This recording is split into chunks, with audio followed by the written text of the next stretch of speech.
I'm thankful for the time I got to spend over Christmas with family. I got to spend it in central Illinois where they're under about 14 inches of snow right now. So I'm thankful I was there then instead of now. I'm thankful I'm back with my church family in 2019. Love spending time up in Illinois with my kids, but more importantly, the grandkids. Karen and I have actually 4 grandkids. We have Henry and Dean, and we have Braden and Adelina. So we have 3 boys and a princess, and she knows it. We've even had the boys down to Georgia, all of them. The 3-year-old Henry, before we do anything, if we leave the house, he goes, "Henry, go to Georgia with Peepaw and Beemaw?" He speaks in third person, which is cute now, but when he's a teenager, it's going to get a little scary.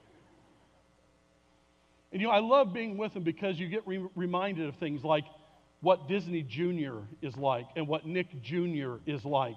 And you watch the same movie over and over and over. And fortunately, it was not Frozen or Moana. It was Trolls. Yes. But one of the movies I did get them to watch was Ice Age, The Meltdown. And as we were watching it, I saw this scene, and I couldn't help but have a thought about it. Go ahead.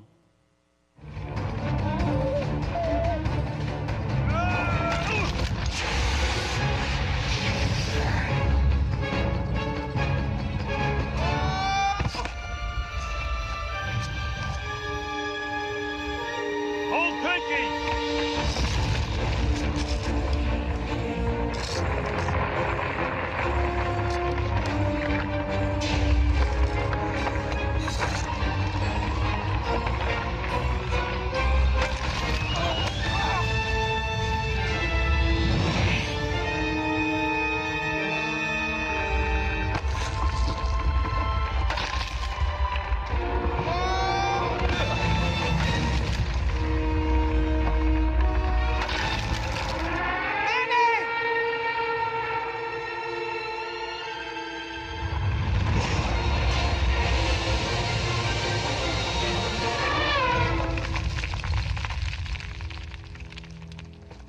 Manny, you okay? Come on, say something. Anything. What? I can't hear you. You're standing on my trunk. Oh. Oh, you're okay. Are you okay? Why did you do that? You could have died trying to save me. That's what you do in a herd. You look out for each other. Well, thanks. I don't know about you guys, but we are the weirdest herd I've ever seen. Indulge me just for a few moments. Look down the road to the left. Now look down the road to the right. We are the weirdest looking herd I have ever seen. I mean, we all know the phrase, birds of a feather, and yet we have a lot of differences. If a sociologist showed up, they'd be scratching their head trying to figure out how did you get this particular group of people to come voluntarily to this place at this time? I mean, we come from different family dynamics, career paths, educational levels, economic levels, political leanings. I even see people who would say roll tide sitting near Clemson fans. I said near, not next to. Let's not push it, okay? People of different genders, ethnicities, cultures. When I'm out in the lobby or I'm sitting at the Blue Umbrella, I'll hear 3 or 4 different languages being spoken on a Sunday morning. How does this happen? It's a sociological nightmare. But see, they don't understand what the church really is. If you have your Bible, turn over to 1 Peter chapter 2. Peter says we're the weirdest looking herd he's ever seen. 1 Peter chapter 2, he says, we are the people of God. We are God's people. He says, but you are a chosen people, a royal priesthood, a holy nation, a people belonging to God, that you may declare the praises of him who called you out of darkness into wonderful light. Once you were not a people, but now you are the people of God. Once you had not received mercy, but now you have received mercy. Two quick little caveats. When he says people, sometimes we reduce people down to a number. How many people attended worship? How many people were going deeper? He's not just talking about head count when he says people. And also when he says people, it's easy just simply to boil it down to, we know, Jim, we all know the church isn't the building, it's the people. Yes, it's the people, but there's something about that people that makes them distinctive. We are the people of God. That makes us different than other groups of people. We're a different tribe, a different group than the world has. And he says, you were once in the dark. You were once without mercy. You were even once not a people. You had no identity. You're spiritually alone in this life. But now God has called you into the light. Now you have received mercy. And now you are God's people. And so you see, I don't care if you regard yourself as an American or something else. Caucasian, African American, Asian, Hispanic, Republican, Democrat, Independent, Northerner, Southerner.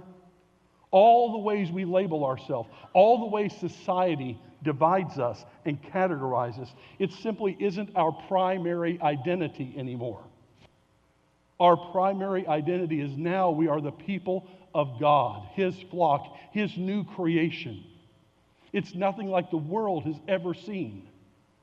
By the way, Peter even goes so far as to take images from the Old Testament that describe God's relationship with Israel and now apply it to us as His people. He says we're chosen. And like John in the book of Revelation in chapters 1 and 5, he calls us kings and priests. We are a royal priesthood. Back in the Old Testament, the king represented the nation to God. The priest made sacrifice for the people. And the simple fact is, he says, you don't need those mediators anymore. You have Jesus. You stand before God as a royal priesthood with direct access to Him. He says, you are a holy nation, a new people. Echoing Paul in Philippians chapter 3 when he says, our citizenship is in heaven. That our primary identity and allegiance is to be the people of God. For what purpose? Well, he said it, that you may declare the praises of Him. That's why we're gathered right now. That's why we just had the service we had, was we were praising God who drew us together and made us a people. That's why we're here. And if we are God's people, then Peter goes on to say, we should be living like aliens and strangers in this world. Look at 1 Peter chapter 2, verse 11. Dear friends, I urge you as aliens and strangers in the world to abstain from sinful desires which war against your soul. Live such good lives among the pagans that they accuse you of doing wrong. They may see the good deeds and glorify God on the day He visits us. We ought to stand out in a crowd. We should be so distinctive that when people look at us, they go, that's strange. That's weird. Now, for some of us, that's easier than others. Okay, I get it. But you know, some of my favorite TV shows were Mork and Mindy, My Favorite Martian, Third Rock from the Sun, Alien Nation. Why? We're the real deal. We're the real aliens living among us. We're a herd that defies logic. Why? Because Peter says, because the world is consumed by its sinful desires, and we resist, we abstain, we don't live according to those, and so we're an oddity. We stand out in the crowd. How many of you have ever traveled to a foreign country? Okay. Now, I enjoy travel. I really do. I enjoy travel. I enjoy driving. People would ask, oh, are you flying to Illinois for Christmas? No, I drove. It was only 10 hours. And they were like, 10 hours? I'm like, yeah, but you have to realize, I once took a family vacation to Las Vegas and drove 26 hours to get there. I just enjoy driving. But by the way, I do enjoy flying. And when I fly, I've gone to Canada. I've gone to Austria. I've also gone to China. Karen and I do enjoy going to China. And we do enjoy trying the new food there. okay? And we do like Chinese food. Now, by the way, just as a little footnote, there is Chinese food you get here, and then there's Chinese food you get there. The Chinese food you get here is like saying Taco Bell is an authentic Mexican experience. But I do like authentic Chinese food. But the one thing that happens is as you're eating, sometimes you're eating something that you don't exactly know what you're eating. I remember sitting down and I was eating something that if you had asked me what it looked like penne pasta. It even had the lines, a little tube, but the texture was all off. And it didn't exactly taste like pasta. And so I asked my host, what am I eating? You know you're in trouble when they have to start talking to each other whether to tell you or not. And you're just looking back and forth. If they're not sure you're going to continue eating, they'll say, it's a vegetable. It's okay. In this case, I wish they had said that. They said sea worm. I have mastered the art of taking one or two more bites and moving on to the next dish, okay? But in China, I stand out. I stand out for a variety of reasons. I don't know the language. I don't understand the food. I'm awkward with their customs. They're not my people. I'm not Chinese. I stand out. But you know what? When I worship with Chinese believers, and I may not understand a word of the hymn, but I do know the tune. And I don't understand when they're reading from the Bible every word they read until they come across a name. And you know what? I recognize the symbols of their faith hanging on a wall. And the simple fact then, I'm with who? My people. I'm with God's people. You see, Peter says that's how we ought to live, like exiles in the world as the people of God. By the way, Abraham in Genesis 23:3, when he was living among the Hittites, he said, I am an alien and a stranger among you. And that's what it's supposed to be like, to live uncommonly different, to take the high road, to the point that they have trouble finding fault with us. That even when they disagree, even when we make them feel awkward, there's no reason to lay against them. By the way, first century, near the end of the first century AD, the Emperor Trajan ordered an empire-wide persecution of Christians. They were ordered to be arrested, tried. They had to bow the knee to him and call him Lord, not Christ. One of the Roman governors named Pliny actually wrote a letter to Trajan. And you can tell in his letter there's some tension. Because he goes, I understand the rule and I'm applying it, but I'm just trying to understand exactly what we're doing, because he described Christians this way. They bind themselves by oath, not by a crime, but not to commit fraud, theft, or adultery, not to falsify a trust, nor to refuse to return a trust when called to do so. And so he's writing to the emperor going, I'm doing what you ordered. I'm just not understanding what crime they committed. I'm not understanding why these people are such troublemakers, given their character.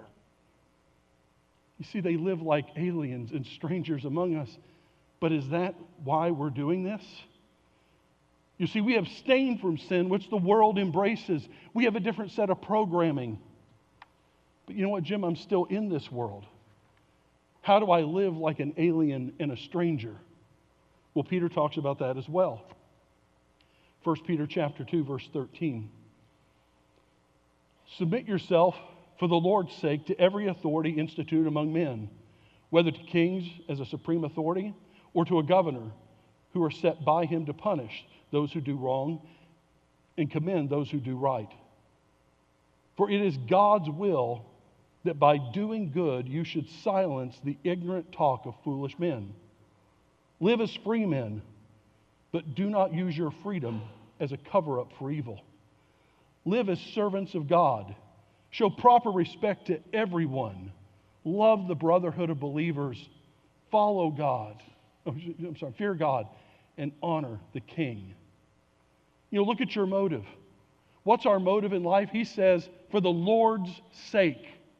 Now, there's lots of motives in life, and they're not all bad. To have a better life, to provide for my family, to improve my community. All good motives. But they don't all necessitate putting Jesus first in your life. Peter begins the entire section saying, for the Lord's sake, do these things. We can have competing motives within us that kind of drive us in different directions, but he says Jesus trumps them all.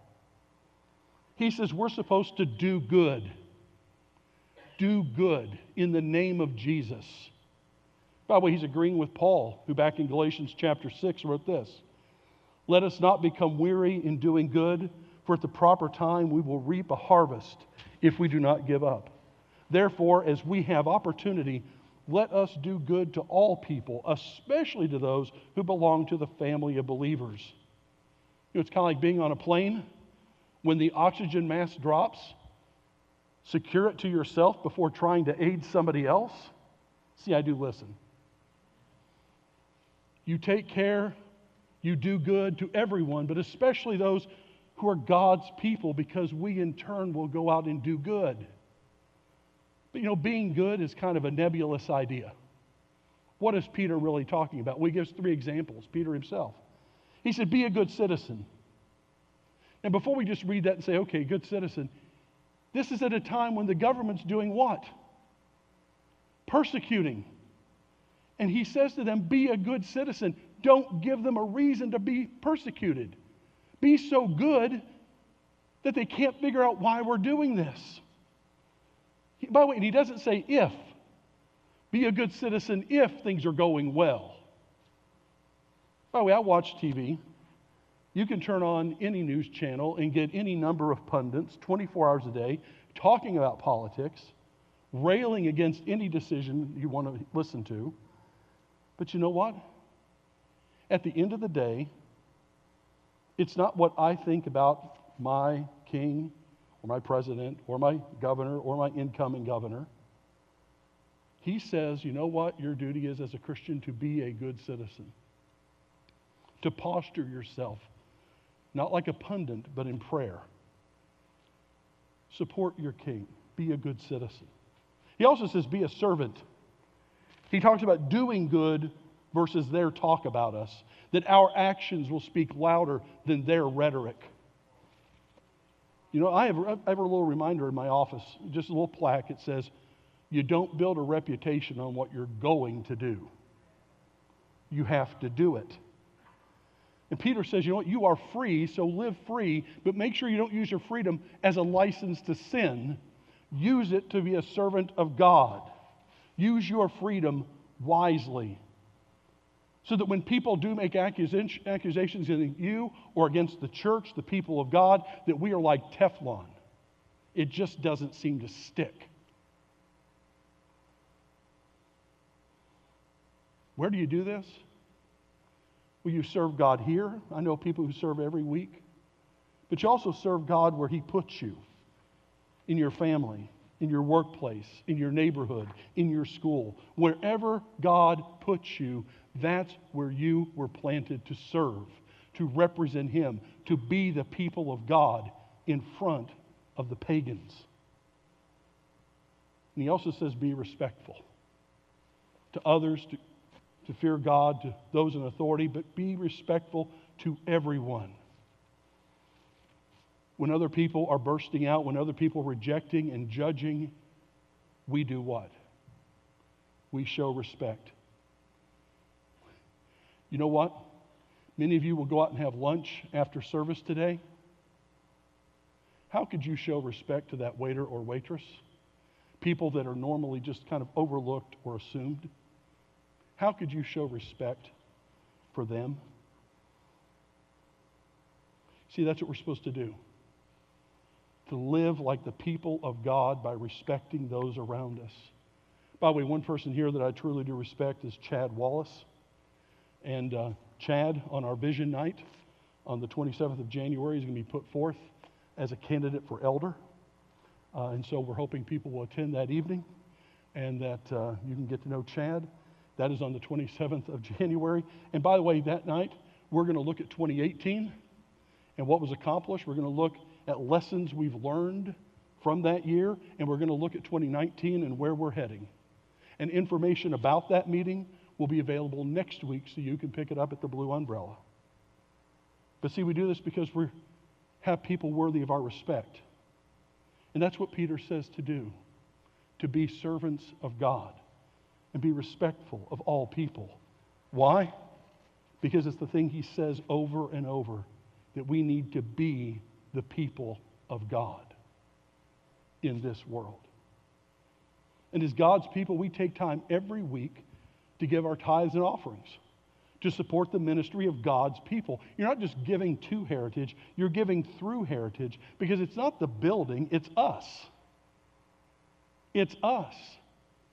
It's us doing ministry here and in the community. And so we hope you'll support that with the giving boxes located around the building. It's also this. We take time to remember Jesus, who called us out to make us God's people, because he gave a sacrifice.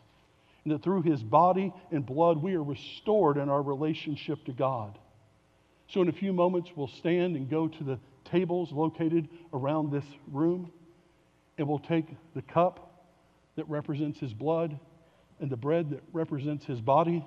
We'll come back to our seats, meditate, pray, reflect, and then we'll partake. And we will remember Jesus as the one who created us as God's people.